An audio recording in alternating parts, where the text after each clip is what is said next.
tulungan nila ang mga taong manatiling tapat sa iyo at ang naligaw ng landas na manumbalik sa iyo. Ipinanalangin namin na naway ang aming mga simbahan ay magsilbing tahanan kung saan naghahari ang iyong pagmamahal, pagpapatawad, pagbabalik loob sa isa't isa, kahabagan, pagbibigayan, pagkakaisa, kagalingan, karunungan, katarungan at katotohanan. Iyong paghariin sa aming mga puso ang tunay na kakumbabaan, pagkahinahon, pagkamaamo, pagpapasensya, pagpapatawad, at malasakit para sa isa't isa.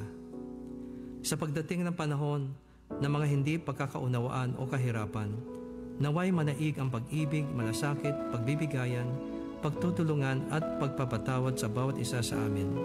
Turuan mo kami ng pag-ibig na matyaga at magandang loob, hindi mainggitin, hindi mayabang ni mapagtaas, hindi magaspang ang pag-uugali, hindi makasarili, hindi magagalitin, umapagtanim ng sama ng loob sa kapwa, pag-ibig na hindi natutuwa sa kasamaan, sa halip ay nagagalak sa katotohanan.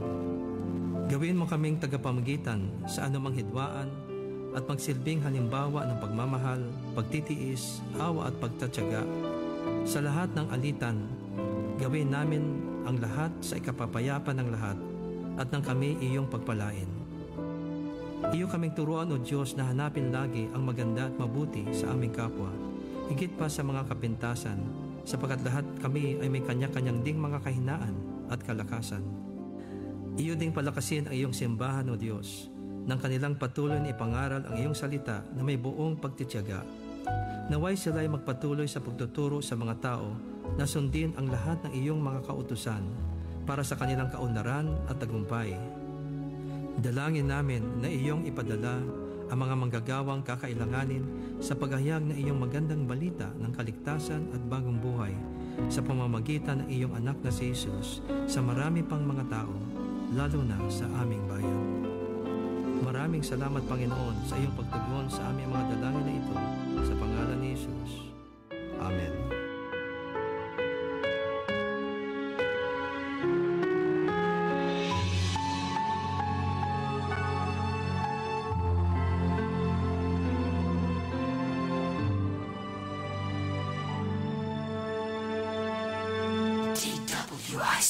Todo Balita, Lunes hanggang Sabado dito sa DWIZ-FM 89.3 News Radio Dagupan.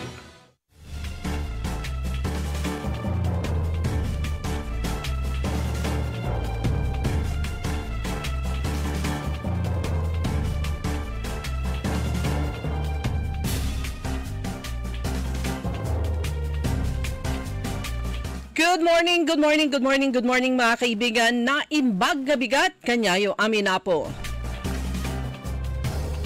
Araw ng Sabado, ngayon ay May 10 at oras na ng ating programang Todo Balita at Komentaryo sa DWIC Dagupan. Muli tayo ay magkakasama-sama hanggang alas 6 ng umaga. Inyong maririnig mga balita kaganapan sa lalawigan ng Pangasinan, sa ibang bahagi ng bansa at sa ibayong dagat. Ang inyong Katodo Balita, ako si Liway Manantani Paragire. Ang aking partner si Kaaron Susan Yadaw. At sa technical kasama natin Kaaron Edwin Inong. Sa ulo ng mga balita sa Balitang Nasyonal.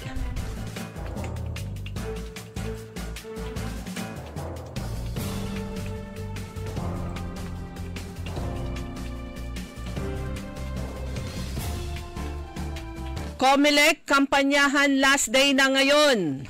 Todo araw ng Balita. Sabado. Higit 100 taong kulong hatol sa ex-PAGCOR chief kasama ang 4 na iba pa. Todo Balita. Sa balitang lokal,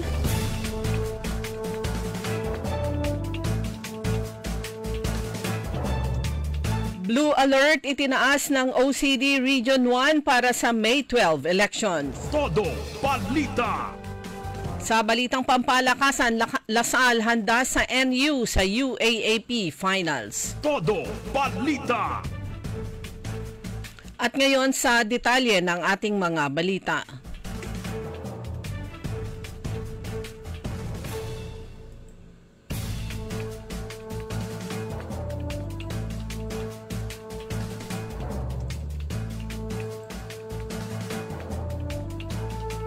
Pinaalalahanan kahapon ng Commission on Elections o COMELEC ang mga kandidato sa May 12 midterm elections na mayroon na lamang silang hanggang ngayong araw, May 10, araw ng Sabado, para mangampanya para sa nalalapit na halalan sa Lunes. Ayon kay COMELEC Chairperson George Erwin Garcia, mahigpit nang ipinagbabawal ng batas ang pangangampanya simula sa bisperas ng halalan sa May 11, araw ng Linggo, hanggang sa mismong araw ng halalan.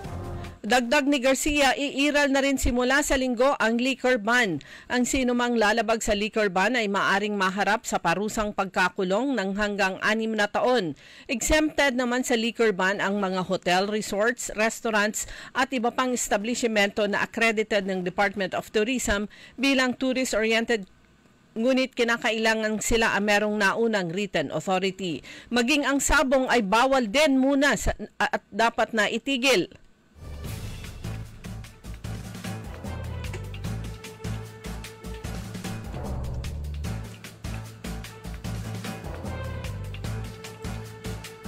Samantala,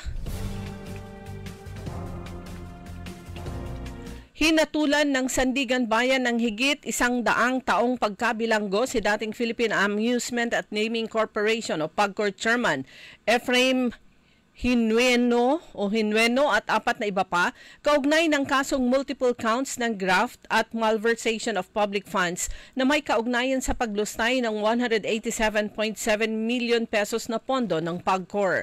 Gayunman, hindi naman patutupad ang naturang hatol ng graft court dahil alinsunod sa Article 70 ng Revised Penal Code, ang maximum period ng pagkabilanggo ay hanggang 40 lamang. Noong March 2023, si Hinueno kasama ang mga dating opisyal ay nasentensyahan din ng Sandigan Bayan ng 10 taong pagkabilanggo dahil sa umunoy maanumalyang fund disbursements ng halagang 37 million pesos. Hindi na rin pinayagan ng batas na makapagtrabaho si Hinueno sa alinmang tanggapan ng gobyerno.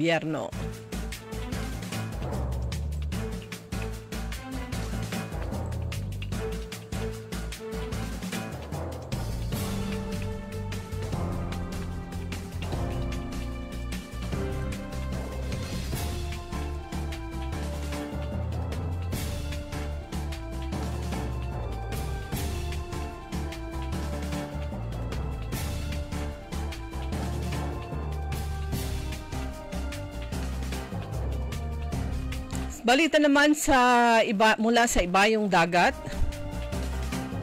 May bago ng Santo Papa ang simbahang Katolika sa katauhan ni Pope Leo XIV. Ayon sa Catholic Bishops' Conference of the Philippines, si Pope Leo ay isa sa Santo Papa na itinuturing na fastest elected pontiff sa kasaysayan ng simbahang Katolika matapos na maihalal sa ikalawang araw lang ng papal conclave. Nakamit ng 133 cardinal electors ang 2/3 ng kinakailangang majority upang ihalal si Pope Leo sa pwesto matapos lamang ang ika-4 na botohan. Nalampasan nito ang bilis ng 2013 conclave na nagluklok sa pwesto sa yumaong si Pope Francis matapos ng 5 botohan. Sinabi ng CBCP spokesperson Jerome Siciliano na posibleng bago ang conclave ay tinimbang at pinag-aralan na ng College of Cardinals ang credentials ni Pope Leo, kaya't mabilis siyang naihalal sa pwesto. Dumako naman tayo sa balitang lokal. Itinaas ng Office of the Civil Defense Region 1 sa Blue Alert status ang buong Rehiyon 1 mula May 9 hanggang 14. Ito ay bilang preparasyon sa 2025 national and local elections. Ang ibig sabihin ng Blue Alert, ang officers ng Armed Forces of the Philippines, ang Bureau of Fire Protection, Philippine Coast Guard at Philippine National Police ay naka-duty para handang rumisponde kung sakasakaling merong mga request mula sa Regional Disaster Councils at partner agencies. Ayon kay Office of the Civil Defense Region 1 Director Lawrence Mina, Ito ay sa kanilang pakikipag-partner naman sa Commission on Elections, kanilang inactivate ang emergency operation centers mula sa regional office pababa sa local level para masiguro ang public safety at maging smooth ang pagsasagawa ng eleksyon sa Lunes. Dumako naman tayo sa balitang pampalakasan.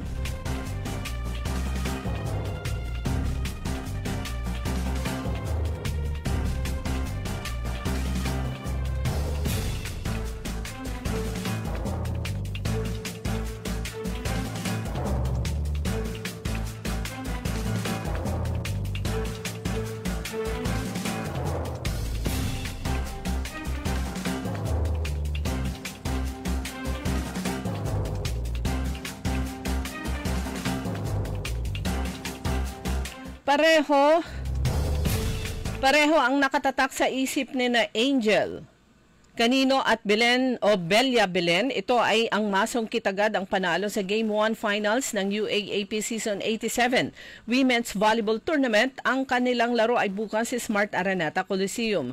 Dating rookie at MVP awardee sina Canino na naging MVP sa Season 85 at si Belen naman ay sa Season 84. Mapambato ng De La Salle University si Canino habang panargo naman ang defending champion ng National University si Belen. Magsisimula ang Best of 3 series o title series ng Lady Spikers at Lady Bulldogs alas 5 ng hapon. Nais ni Canino at ng Lasal na maibalik ang corona sa kanilang bakuran, kaya asahang ibubuhos nila ang kanilang lakas para matupad ito. Sakop sa kanilang ika-21 finals appearance ang tough-based squad. Ito ang De La Salle University matapos magtala na ang 21 years old at natubong Bacolod City na si Canino ng 19 points nang patalsikin ang University of Santo Tomas sa Final Four.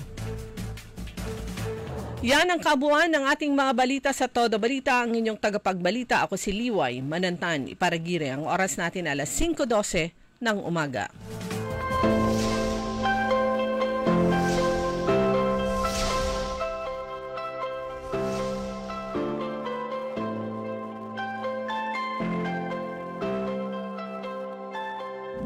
Para sa mga pasyenteng dumaraan sa dialysis, bawat araw ay isang laban, hindi lang para mabuhay, kundi para mabuhay ng may dignidad. Pero, paano kung ang pangaraw-araw mong budget na pinipilit mong pagkasyahin sa pagkain at iba pang gastusin ay kailangan mo pang ilaan para sa gamot at pamasahe?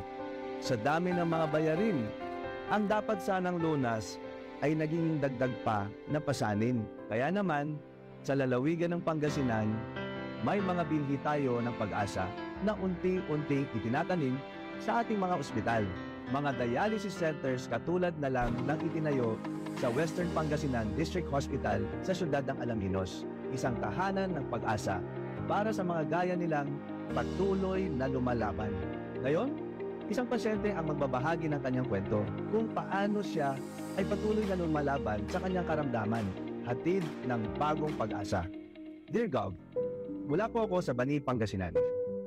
Plano na sana naming mag-asawa ang magkaroon ng anak nang magsimula ang aming kalbaryo.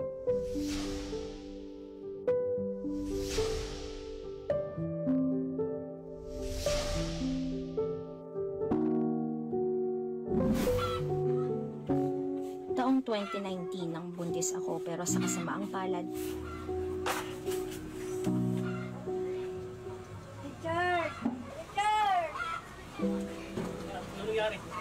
ay namatay ito sa aking sinapupunan sa ika-8 buwan ng aking pagbubuntis. Ano ba ang ating naramdaman sa ating? Sumubok ulit kaming mag-asawa noong 2021 pero muli kaming nabigo. Dahil 6 months pa lang ay kinailangan kong ma-emergency cesarean dahil sa komplikasyon. Dito na rin nalaman na hindi na fully functioning ang kidney ko at agad din akong in emergency dialysis. 2 dagok na sabay namin hinarap na mag-asawa. Dahil sa kailangan kong mag-dialysis 2, minsan ay 3 beses pa sa isang linggo sa San Carlos City, Pangasinan, ay nahinto sa trabaho ang aking asawa at nag-freelance na lang. Tuwing may session ako ng dialysis ay gigising ang asawa ko ng alas 4:30 para maghanda dahil alas 6 dapat ay papunta na kami sa San Carlos City. Matapos ang mahigit na 2 oras na biyahe ay maghihintay naman kami na maihanda ang dialysis machine at 4 na oras akong mauupo dito para sa aking treatment. Hapon na kami makauuwi. May mga pagkakataon naman na hapon na ako makakaupo sa dialysis kaya gabi na kami makauwi. Mahigit 3 taon na ganito ang naging buhay namin mag-asawa. Kapag malakas ang ulan o bumabagyo, hindi ako nakakapag-dialysis. Kaya naman babawasan ko ang konsumo ko ng tubig para hindi ako magmanas. Hirap na kailangan tiisin para mabuhay. Sakripisyo na kailangan gawin para sa mga taong nagmamahal sa akin at kasama kong lumalaban sa aking karamdaman.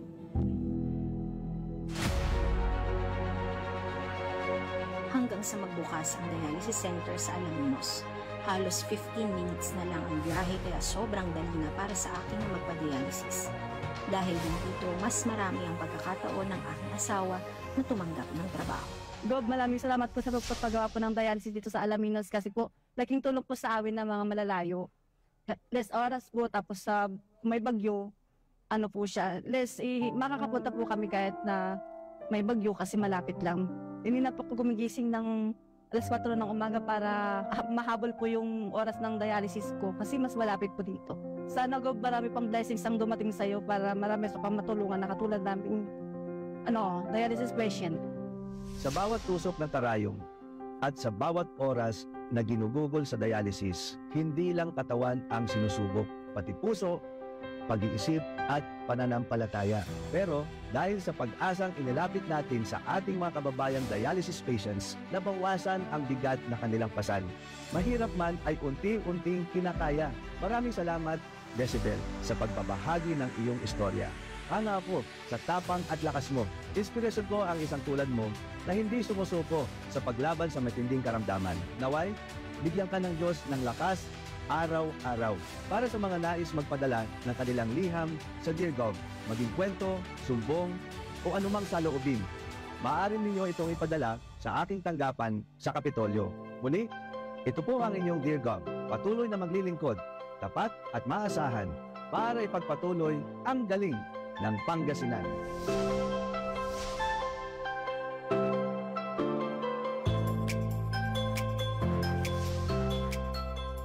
Exodus 18:21. But you choose from the people capable men, God-fearing men, men of truth, those who hate bribes, and put them over the people as rulers of thousands, rulers of hundreds, rulers of 50s, and rulers of 10s. Ang mabuting balita ay hatid sa inyo ng MX3. MX3. Dito ako, believe. Test the man. Bakit si Bak Party List? Mula noon hanggang ngayon, ang SIBAC ang nag-iisang party list na subok ng lumalaban sa korupsyon. Kung galit ka rin sa korap, bring back SIBAC. 93 sa balota. Tara na tumasyal sa ating pinagmamalaking 100 Islands National Park. Subukan ang mga bagong amenities at activities katulad ng zipline, rappelling, wall climbing, at helmet diving at mag-cliff diving sa Imelda Cave ng Marcos Island. Halina at mag-overnight sa bagong guest house sa Quezon Island. Mayroon din tayong bagong 2-story pavilion, floating cottage, at mga gazebos. Isama po ninyo sa inyong itinerary ang 3 most developed islands: Quezon Island, Governor's Island, at Children's Island. Tiyak nahahangaan din ang ganda ng Quirino Cave, Romulo Cave, Imelda Cave, Cathedral Cave, Coral Garden, Bat Island, at Cuenco Tunnel. Welcome sa New 100 Islands. Hahangaan, babalik-balikan. I choose 100 Islands. I choose 100 Islands. Alaminos City, para sa lahat. Alaminos City, para sa lahat. Ang patuloy na pagpapaganda sa 100 Islands National Park at lungsod ng Alaminos ay pinangungunahan ni Mayor Art Brian Celeste. Narito na ang Filipino Mirror, ang unang tabloid sa negosyo. Nagtatampok ng mga eksklusibong balita at impormasyon ng pagtatagumpay sa negosyo. Ang tabloid na nagbibigay ng gabay at inspirasyon sa pag-unlad at pag-asenso. Filipino Mirror, naglalaman ng mga nagbabagang balita na papanahong issue. May maiinit na opinyon at komentaryo. Filipino Mirror, ang unang tabloid sa negosyo. Pinarangalan ng Gawad Tanglao bilang natatanging pahayagan sa 3 magkakasunod na taon at marami pang pagkilala. Kaya bumili na at magbasa ng Filipino Mirror ng umasenso sa pagnenegosyo. DWIC. Oras po natin mga kaibigan, alas 5:20 na po ng umaga sa Todo Balita. Kasama niyo pa rin Liway Manantane Paragire. Ngayon po ay May 10, Sabado. 2 tulog na lang bago yung eleksyon. Election po ay sa May 12, araw ng Lunes. Ito po ay special non-working holiday. Dineklara po yan ng Malacanang para mabigyan ng pagkakataon lahat na po pwedeng bumoto na makaboto. Sila po ay makauwi sa kanilang mga probinsya kung kinakailangan. O kaya hindi magiging hadlang yung kanilang trabaho, kumbaga, para ma-exercise nila yung kanilang karapatang pumili ng mga leader, hindi lang sa yung 12 senators o sa Senado, kundi ganun din sa mga leader nila sa baba. Mula sa governor, vice governor, mga member ng sangguniang palalawigan, ganun din yung congressman, party list representative, mga mayor at mga councilor, mga konsihal. Yan po ay sa Lunes. At sa halalan na ito, special po itong halalan na ito dahil ang may konting pagbabago na ginawa ang Commission on Elections. Ito po ay yung pagbubukas ng botohan, voting precincts ng alas 5 ng umaga hanggang alas 7 ng umaga. Para dedicated po yan para sa mga senior citizen, mga persons with disability at mga pregnant. Yung mga buntis, pwede na silang maaga na pumunta para bumoto para maiwasan po yung mainit na panahon. And then, para sa lahat, alas 7 ng umaga, bukas na po yan, mga polling precincts. Pero pwede na kayong pumila ng mas maaga, before 7 o'clock. Yung hindi kasama dun sa binanggit ko na pwedeng bumoto mula alas 5 hanggang alas 7. Ito po yung mga senior citizens, mga PWD, at mga pregnant. Pagbati rin natin ng napakagandang umaga at pagsaludo sa lahat ng mga teachers dahil sila po ay mas mahaba yung kanilang service hours o working hours ngayong halalan dahil sa pagbubukas ng alas 5 ng umaga ng voting precincts ay kailangan andun na sila sa school sa kanilang mga kanya-kanyang designated areas ng alas 4 ng umaga. Dahil alas 4 ng umaga magre-report na sa school itong mga members ng electoral boards sa buong Pilipinas, sa lahat ng mga voting precincts. Ibig sabihin nun, mas maaga silang gigising para on time andun sila sa voting precincts ng alas 4 ng umaga. So good morning sa lahat ng mga teachers. At ayon sa alituntunin ng COMELEC, itong araw na to, araw ng Saturday, ito na yung pinakahuling araw para sa pangangampanya. Yung iba, nakatakda ngayon yung kanilang Grand Motorcade. Lalo na yung tumatakbo sa provincial at national level. Ngayon yung kanilang Grand Motorcade. Yung iba nagkaroon na ng mga meeting de avance kagabi. Yung iba naman ay ngayon. So expect nyo po na sa ilang bahagi ng ating mga kakalsadahan ay magkakaroon ng pagsisikip ng daloy ng trapiko kapag umusad na yung mga Grand Motorcade na to. Pwedeng magsalubong, magkasabay-sabay itong mga motorcade na to. Kanya naman habaan lang po yung pasensya dahil ayan, pagbigyan na po natin itong ating mga kandidato na sa huling pagkakataon ay maipakita nila ang kanilang mga sarili, makapagkaway-kaway sa kanilang mga kababayan. Ito po yung magmo-motorcade. At para sa iba naman nakasama, syempre yung iba pag may inaarkilang mga tricycle para kasama sa motorcade, pagkakataon naman para kumita sila ng malaki-laki ngayong araw na to.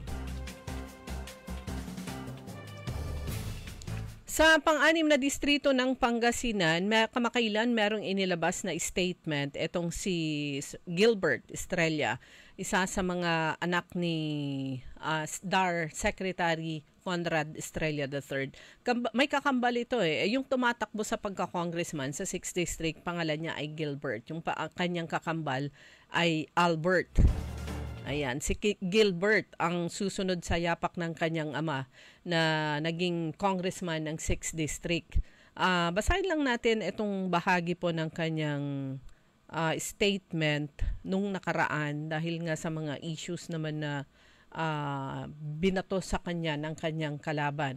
Parang running scared yung kanyang kalaban samantalang ang tutuusin napakatagal na nila sa posisyon bilang pagka-congresswoman na yung kanyang pagkapanalo nung unang-una ay ironic, 'di ba? Dahil ang tumulong naman talaga sa kanya para manalo ay ang kanyang iniiyakan noon na Manong, kanyang ay Manong, ayan, Manong na ni Conrad Estrella. Nang pataray kanya na pagka-congresswoman pero ngayon sinisipa niya yung anak ng tumulong sa kanya nung una siyang manalo hanggang sa huli. Ayan, naging 3 terms congresswoman tapos sumunod yung asawa tapos bumalik siya. Anyway, ito po yung bahagi po ng statement na inilabas ni Gilbert Estrella, yung kandidato nga sa pagka-congressman sa pang-anim na distrito ng Pangasinan, sa Eastern Pangasinan. Sabi niya dito, simula nang mag-umpisa ang campaign period noong ika-28 ng March 2025, wala nang ginawa ang ating mga kalaban kundi ang sirain ang ating malinis at legal na pangangampanya sa ika-6 na distrito ng Pangasinan, mula sa paratang na paglabag sa alituntunin ng ayuda program ng pamahalaan hanggang sa lantarang pangbubuli sa atin sa harap ng ating mga kadistrito sa pang-6 na distrito ng Pangasinan. Madalas din tayong pasaringan, ihembing at tawagin lang kung ano-anong salita sa kanilang pangangampanya. Hindi pa nahinto riyan at maging sa Facebook ay gumagawa pa sila ng mga propaganda laban sa atin. Nariyan ang paglalabas ng fake news na tayo ay disqualified sa ating pagtakbo at paggawa ng comics na may layuning sirain ako. Lahat ng kanilang ibinabato sa atin ay pawang mga paninira lamang, walang basihan at walang ebidensya, sabi ni Gilbert Estrella.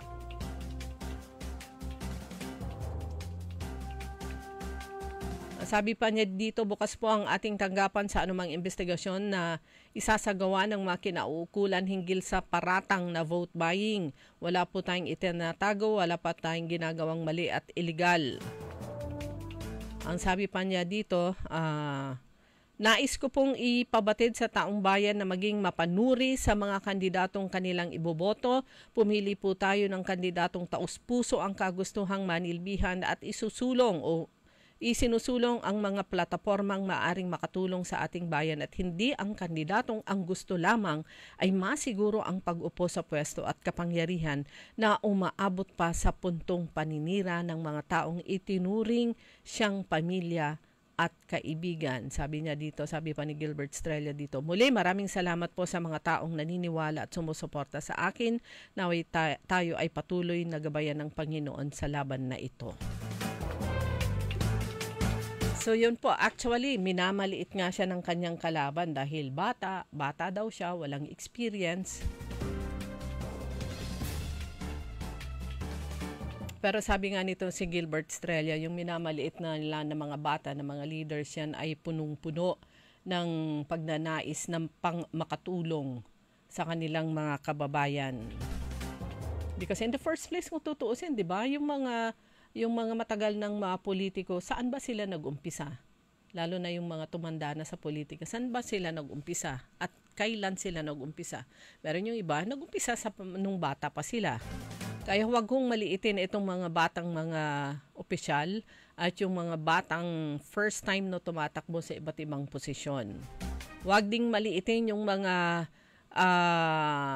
sinasabing mga tumatakbo na hindi ipinanganak sa lugar na kanilang tinatakbuhan, kung saan sila naghahangad na makapagsilbi sa kanilang mga kababayan.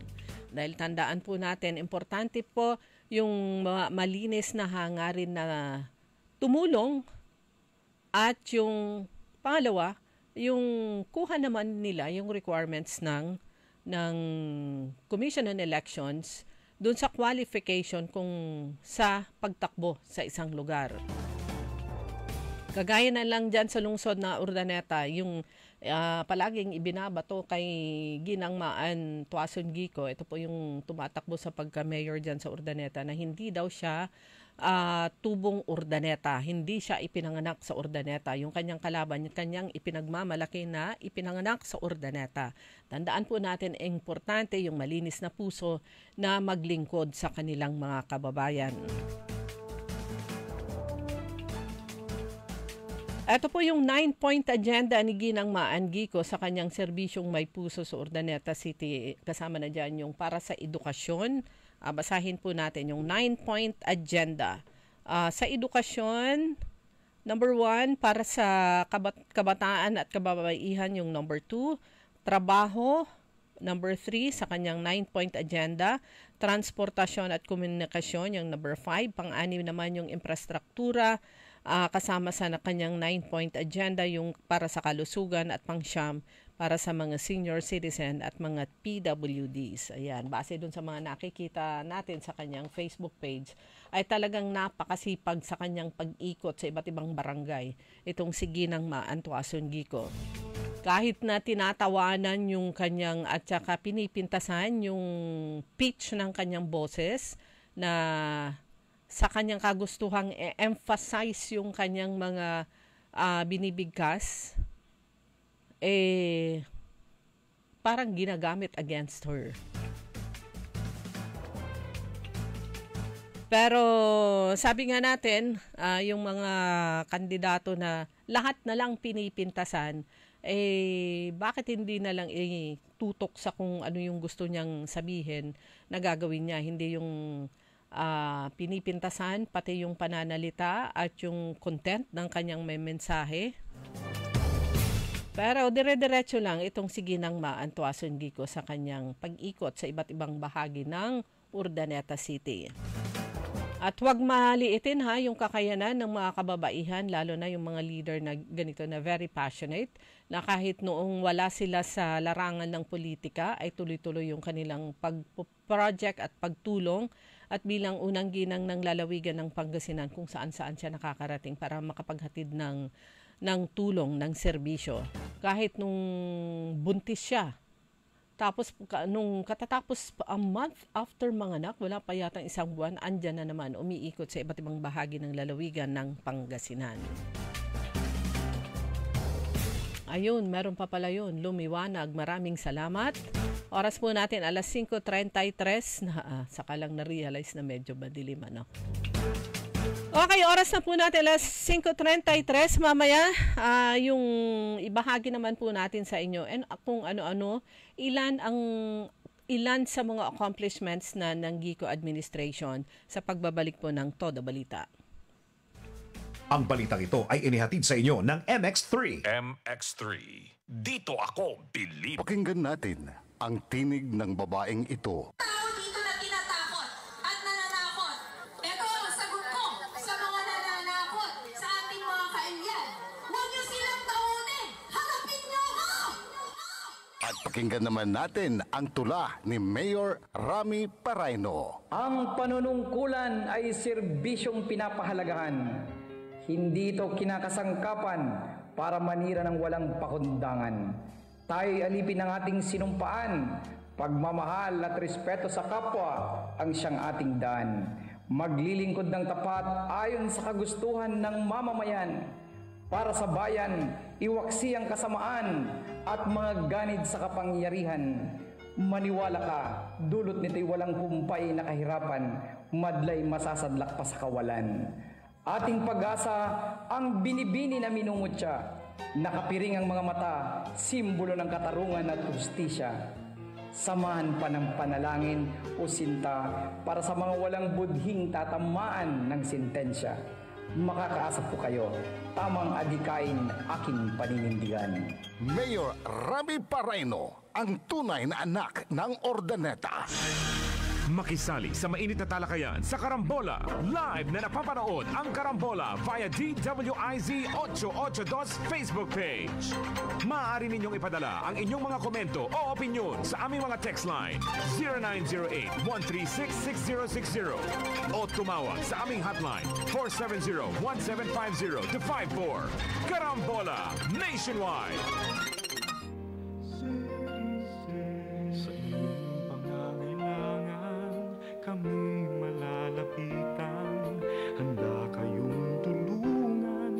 handang paglingkuran.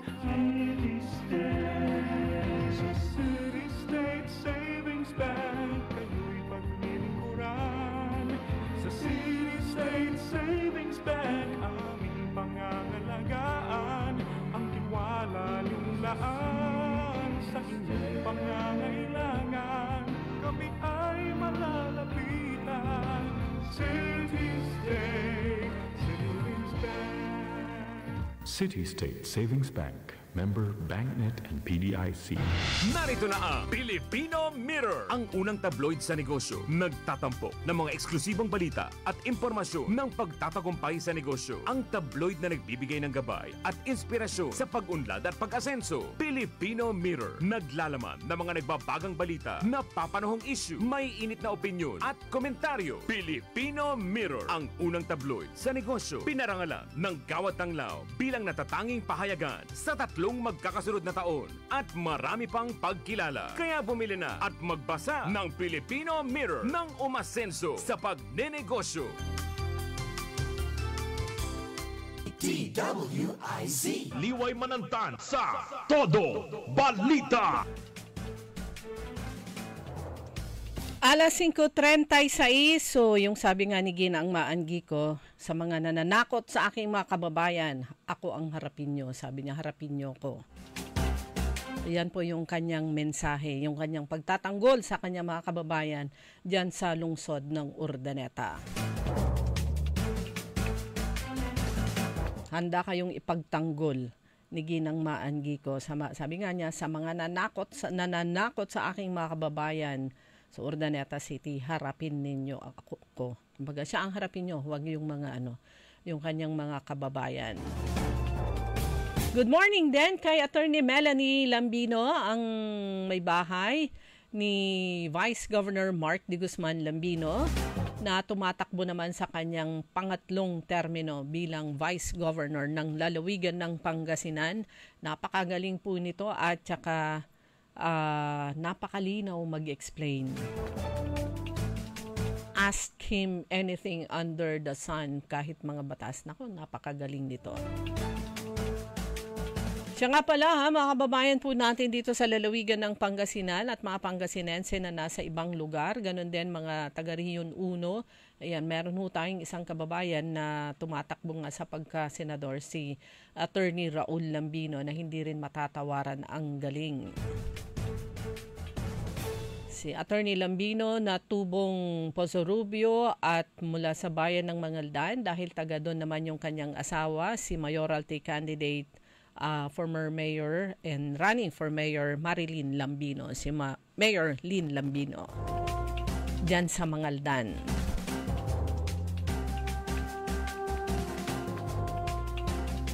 And speaking about kababaihan at mga nanay, ayan, Mother's Day. Happy Mother's Day sa lahat.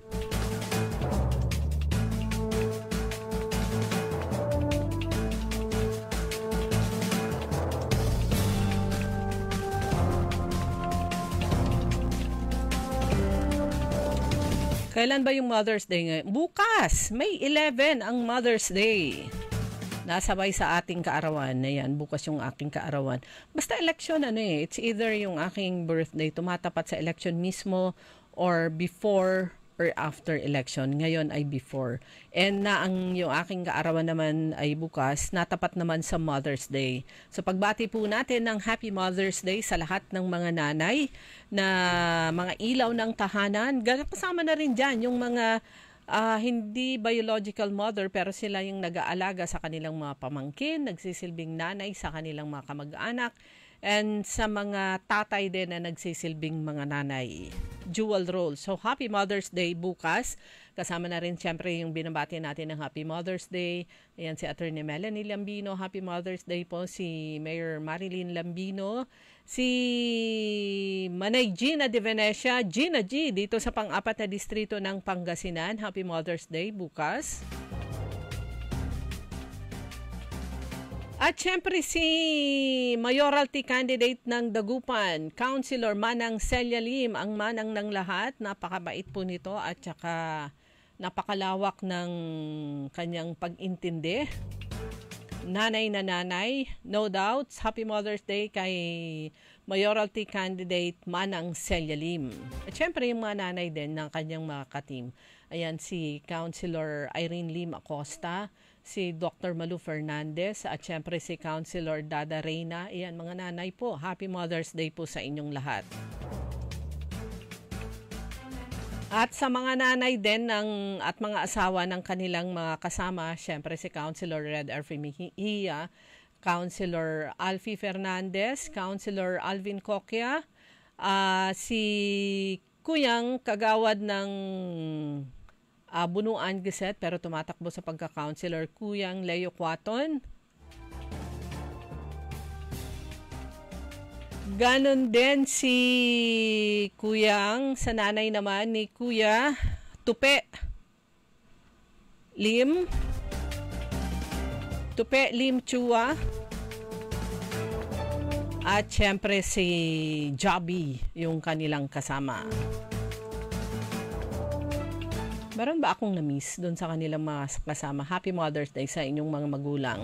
Sa pangatlong distrito ng Pangasinan, Happy Mother's Day kay former Congresswoman Baby Arenas.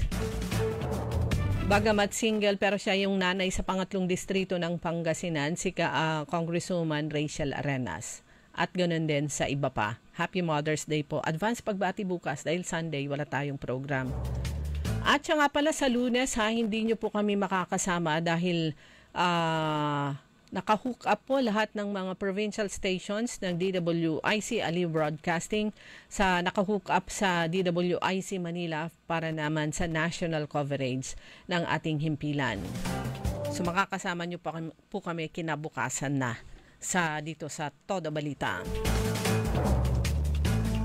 Mabalita naman mula sa lalawigan ng Pangasinan, lalawigang Anggaling. Ito nga po, sabi nga po ni Governor Ramon Gico III, ipagpatuloy ang galing ng Pangasinan sa unang termino niya na wala pang 3 taon po na kanyang maninilbihan kasama ang sangguniang palalawigan headed by Vice Governor Mark D. Guzman Lambino. Ilan lang po itong babanggitin natin sa mga na-accomplish na. Marami pong accomplishments ang Gico administration. Wala pa nga 3 years. Magti 3 years pa lang sa June 30. Pero ito na. Ang kasama na po dyan sa pagtatatag ng Pangasinan Salt Center. Ito na po ay major supplier ng agricultural grade salt fertilizer sa Philippine Coconut Authority. Ayan, maganda pa yung panahon. Manaka-naka lang yung pag-ulan, every now and then lang. Pero the rest of the week naman napakainit. Kaya maganda pa rin yung harvest ng asin dyan sa Pangasinan Salt Center na matatagpuan sa Barangay Saragosa sa Bulinaw. Ayan, brainchild po ng ating gobernador yung mapunta yung pagpapatakbo ng nasabing makatagal ng nakatiwangwang 400 plus hectares dyan sa Bulinaw. Magtagal ng nakatiwangwang ito na salt farm at hiniling nga ng Pangasinan, lalawigan ng Pangasinan, sa DENR na ito ay pangasiwaan ng probinsya at natuloy nga po yan at nagpapasalamat ang DENR dahil ito nga tuloy-tuloy na yung production, naaalagaan, na-improve, na-develop palalo yung nasabing lugar. So ang Pangasinan Salt Center ng Provincial Government ng Pangasinan, ito na yung major supplier ng agricultural grade salt fertilizer. Kasama po nila sa agreement ang Philippine Coconut Authority.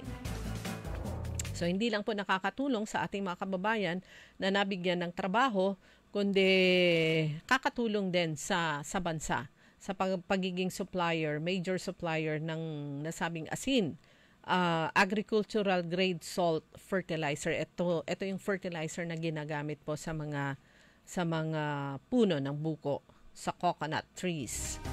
Sa turismo naman, sabi po ni Governor Ramon Gico III, libo-libong lokal at foreign tourist ang dumadagsa dito sa lalawigan, kasama na sa kauna-unahang museum ng lalawigan ng Provincial Government ng Pangasinan, ang Banaan Museum, na matatagpuan sa Casa Real. Tama po yung Casa Real, yan po ay inumpisahang i-rehabilitate nung nakaraang administrasyon Pero ito pong museum at yung further improvement at pagpapaganda ng nasabing Kasarial ay ginawa po ng GICO administration at yung pagtatayo ng Banaan Museum ay sa administrasyon po yan ni Governor GICO.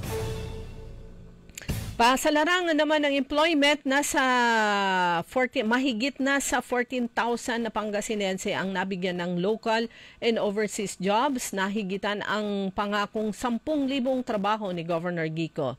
At tuloy-tuloy po yung pagbibigay ng trabaho sa pamamagitan naman ng pagbubukas ng iba't ibang mga entities, iba't ibang pwedeng makapag-create ng trabaho. Like for example, yung pagtatatag po ng Pangasinan Polytechnic College, nagbigay na po yan ng trabaho sa ilan.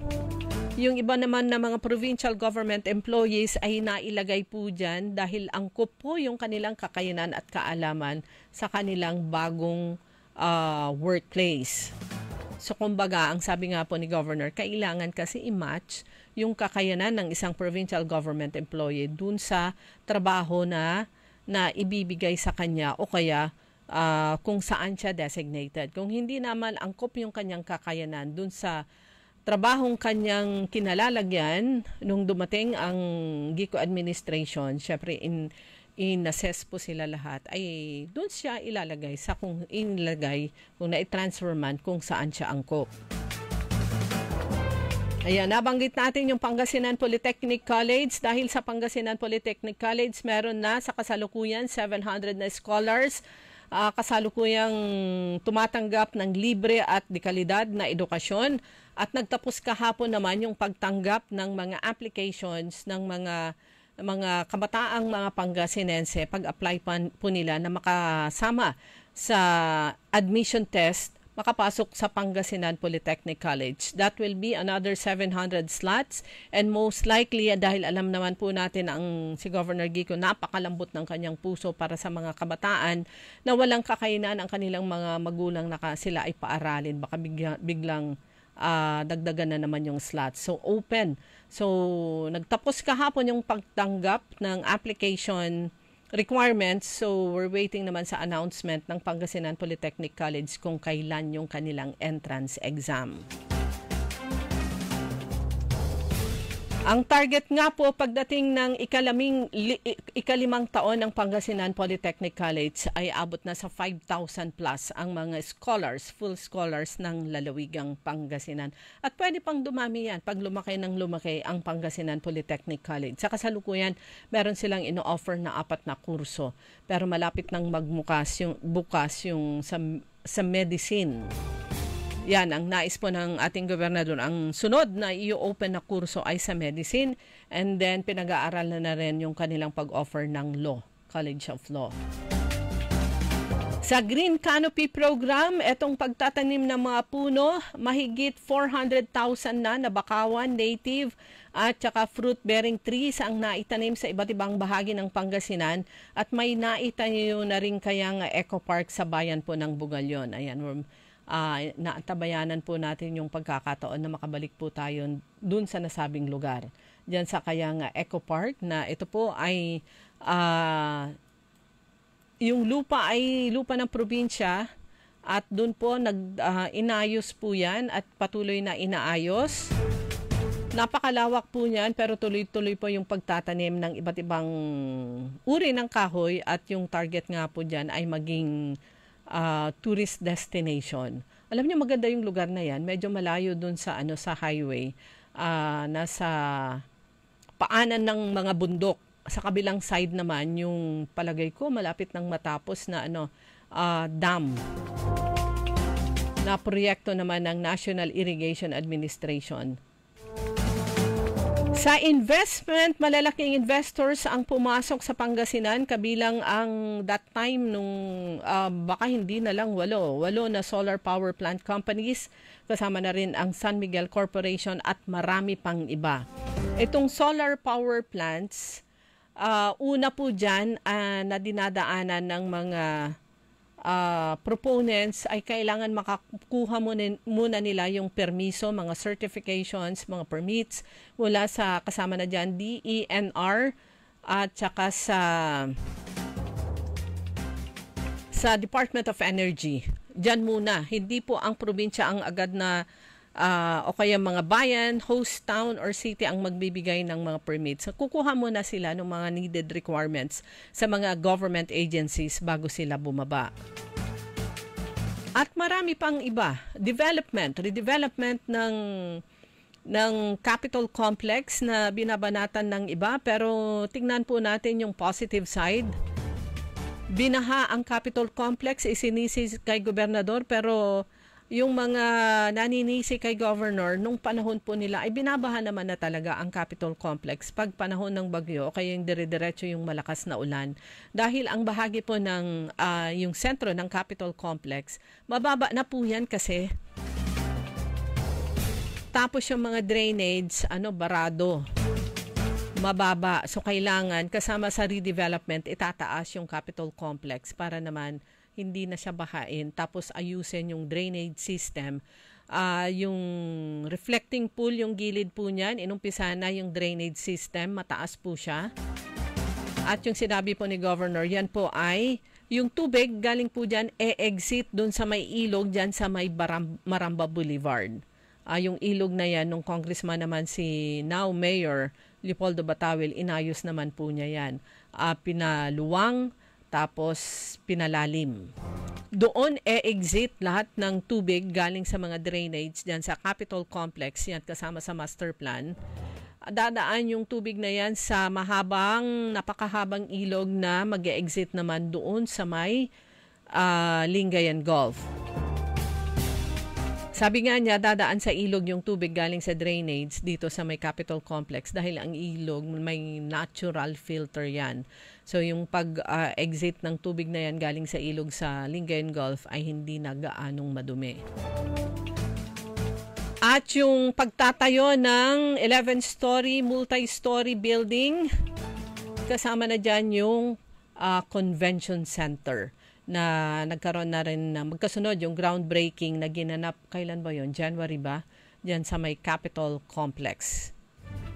Ilan lang yan sa mga na-i-introduce na ng GICO administrasyon ni Governor Ramon Gico III at saka ni Vice Governor Mark D. Guzman Lambino. Sabi nga niya, ipagpatuloy ang galing ng Pangasinan at tulong-tulong po tayo para sa pag-asenso lalo ng ating lalawigan. Okay, oras na po natin mga kaibigan. 7 minuto na lang bago mag-alas 6 ng umaga. Meron pa ba? Wala na. Araw po ngayon ng Sabado, ulitin ko, ito na po yung huling araw ng kampanya ng lahat ng mga politiko. Bukas pahinga sila. Yung mga tao magiging butante restless mula mamayang gabi hanggang bukas ng gabi. Nag-aantay ng kung ano man yung kanilang mga inaantay. Basta chill lang kayo, relax lang, at saka enjoy the moment, sabi nga nila. Nakakalungkot lang yung nangyari dyan sa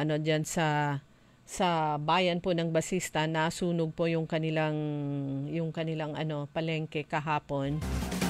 Pero agad-agad naman na dumating yung mga fire trucks mula sa bayan, syempre ng Basista, ganun din sa mga karating na bayan, lungsod ng San Carlos. May mga lalaki actually nakapaligid sa bayan ng Basista. Ang bayan ng Basista na pinamumunuan ni Mayor Jolly Resuello, re-electionist din po yan, napakasipag na political leader. Papalibutan po ang bayan ng Basista ng mga malalaking lokal na lokalidad. San Carlos City na merong 86 barangays headed by Mayor Julia Ayoy Resuello at Vice Mayor Bugs Resuello. Ang bayan po ng Bayambang na merong, ilan ba yung barangay dyan? 76 ba? 72. Ayan, na headed by Mayor Nina Jose Quiambao. And then Malasiki headed by Mayor Heslani. Pero swap sila ni Vice Mayor Alfe Soriano. Si Vice Mayor Alfe Soriano, siya yung tumatakbo ngayon sa pagka-mayor. At Vice Mayor niya si Heslani. Sa kabilang banda naman, Urbistondo, headed by yung Mayor Muding Operanya. Yan po yung nakapalibot sa maliit na bayan ng Basista. Pero mula po nung naupo dyan, in fairness, nakikita nyo naman siguro at nakikita nyo yung mga taga-bayan ng Basista at yung mga dumadaan dyan. Nadadaanan po yan kasi from San Carlos City papuntang Bayambang, nasa gitna yung Basista. Kung ano yung napakalaking development at improvement ng inyong bayan before umupo sa pagka-mayor si Mayor Jolly Risuello hanggang ngayon, kita naman at ramdam yung development na yan at yung pagbibigay niya ng pugay palagi sa malaking nakatulong sa kanilang bayan, yung nag-donate ng lupa at yung lupa sa kung saan nakatayo ang kanilang munisipyo at syempre pagbibigay pugay palagi hindi po nawawala sa programa ng lokal na pamahalaan ng Basista pag every November 13, yung birth anniversary naman ni the late Speaker Eugenio Perez na ipinanganak sa Barangay Ubong, dyan sa bayan ng Basista.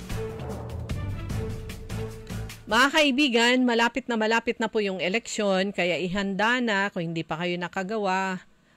Ako inumpisahan ko na pero hindi ko pa natapos gumawa ng listahan para pagdating ng Lunes, titignan nyo na lang yung listahan. Remember, sa pagka-senador, 12 yung pipiliin nyo. Pipiliin po natin 12. So pumili na po kayo. Napakarami po ng kandidato, bilangin yung maigi. Maglista kayo ng 12 pangalan para hindi kayo mag-overvote, hindi sumobra yung inyong isi-shade, kundi null and void. Sayang. 12 senador, isang party list. Yun din, isa lang. Inuulit-ulit ko yan, isa lang yung sa party list. Good morning sa aking kumpare Cisco J. Flores ng Tulungan Tayo. Good morning sa'yo. At yung si Manang Lenny Flores, good morning naman ng Abono Party List. Good morning po sa inyo. Sa party list, ulitin ko, isa lang. And then, sunod po dyan, Governor, Vice Governor, 2 board member dyan sa inyong mga distrito. Congressman, Mayor, ayan, ilan na yon? Vice Mayor. Sa mga bayan o munisipalidad, 8 ang pipiliin yung councilor. Sa city, sa lungsod, 10.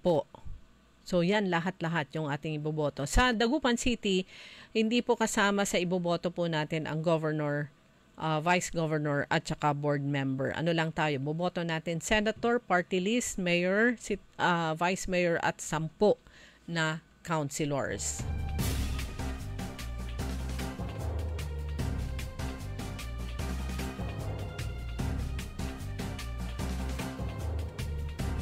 Dito sa pang-apat na distrito ng Pangasinan ay talagang full force ang mga Divinesya sa kanilang pangangampanya para kay Manay Gina Divinesya. Kasama na dyan, natutuwa po tayo pag kasama sa garong si former Speaker Jose Divinesya.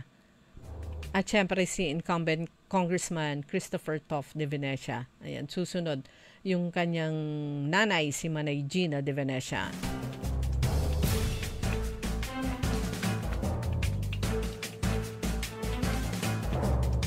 Walang problema yung mga kandidatong unopposed. Like for example, syempre si Congressman Arth Celeste dyan sa 1st District unopposed. Meron pa po yung ibang mga lugar. I think sa bayan ng San Fabian, unopposed yung incumbent mayor and vice mayor. Unopposed yung mayor po ng Asingan. At meron pang ilan na unopposed. So congratulations sa inyong lahat sa tuloy-tuloy na inyong paglilingkod. At syempre, Pangasinan ang galing, yung tuloy-tuloy na paglilingkod naman ni Governor Ramon Gico III at saka ni Vice Governor Mark D. Guzman Lambino.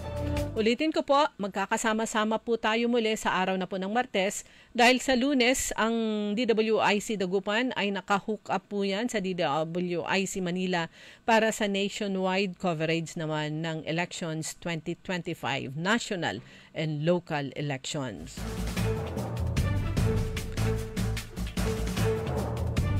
Bago ako magpaalam, tignan ko, sandali ha, babasa muna tayo ng mga pagbati sa mga good morning kay Achikora Aquino at Kuya Mar dyan sa Barangay Tebeng.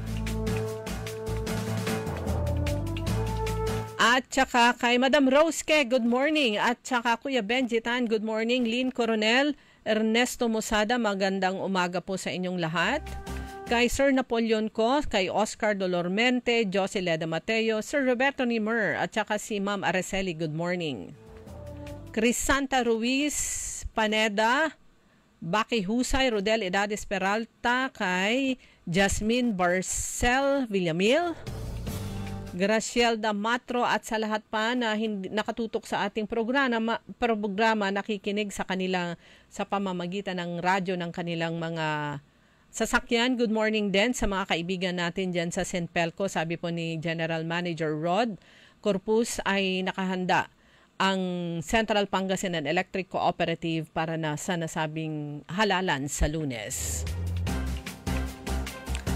Sa ngalan po ng aking partner, Kaaron Susan Yadaw, at sa technical si Kaaron Edwin Inong, inyo pong nakasama, Liway Manantani Paragire, nagsasabi, bumoto po tayo sa Lunes, lumabas po tayo, exercise po natin yung ating karapatan, iboto ang mga tamang leader, and happy weekend po sa inyong lahat muli. Liway Manantani Paragire, sa ngalan ng aking partner, Kaaron Susan Yadaw, happy weekend at ingat po lahat. Ang balitang ito ay inihatid sa inyo ng MX3. MX3. Dito ako, believe. Nagbabalita, naglilingkod.